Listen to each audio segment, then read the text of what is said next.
production. Good morning everyone. Mayam ngasi ayuk ni abako ayuki pung tare makai muk tare do mayam ichanupi chawrok pagai se dum nungai re abako dum tum hogobak pada sumain tawna tanga hobina khir ga hobina verame jam harawe jam nusi jam na ichanupi anje ichanupi tomi mutara chawrok pra hangde ado mayam sini aba mana tan ho verame puri ga khir ga ho verame abako mayam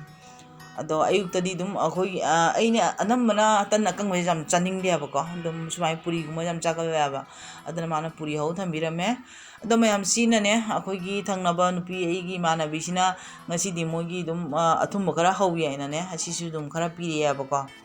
ado mayam kai gi athum mano khangde amana mono nai ba ajak pone amana athum ne ay do mayam sini do ai di makul pokala na pakhabe mana tawriji ado mana chana katang su thongame abako mayam do mai chana che loge madi dum kharang haktinga ga kam mare abako aduna katang munbadi wa le ma wa chaw budi jane abako mayam angang ni dum tawon sun thamame do mayam sini ngasi gi breakfast e ko smai dum char ne abako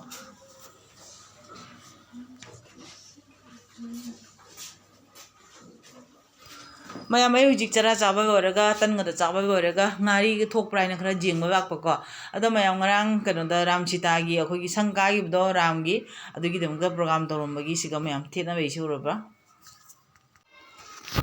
do mayam hujik ay hujik baro gi chak thong ya bako ado ngari khitang man tawsabe mayam nusa bajan sara dana ne din jam phai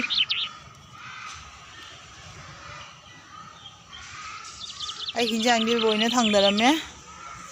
phi kitang phau gai na mathak karak pako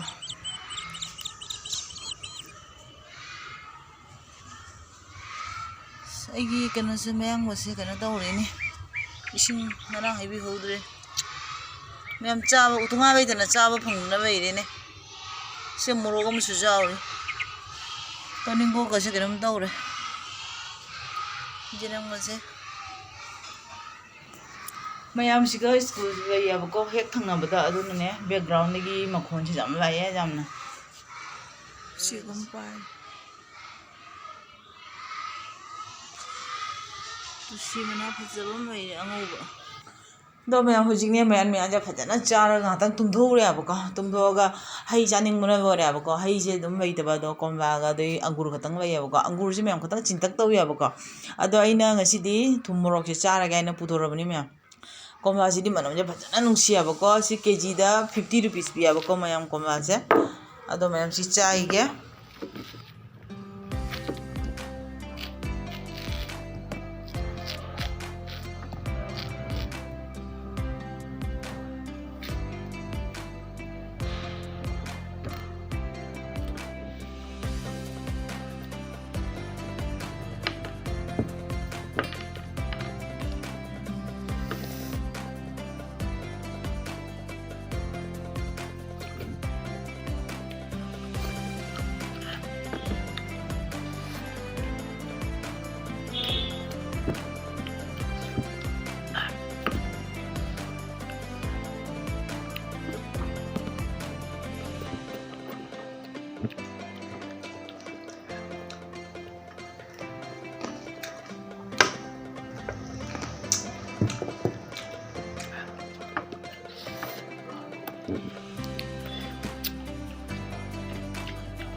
A few moments later.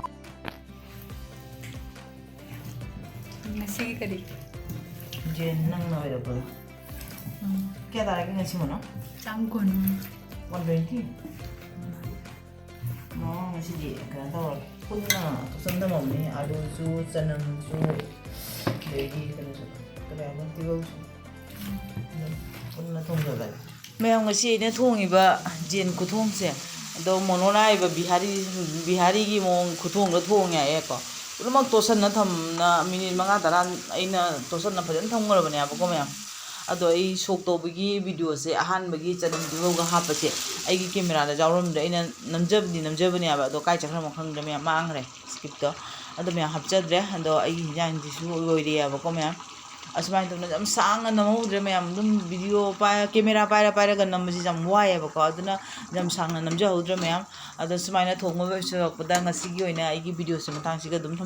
thamjarage ado anouba isininaw singa nauna jengbiba taragadi nusibiduna chanbiduna like share and subscribe sunbirama mayam do ngasigi oina aigi video se thamjarage mayam mathang phongnarasi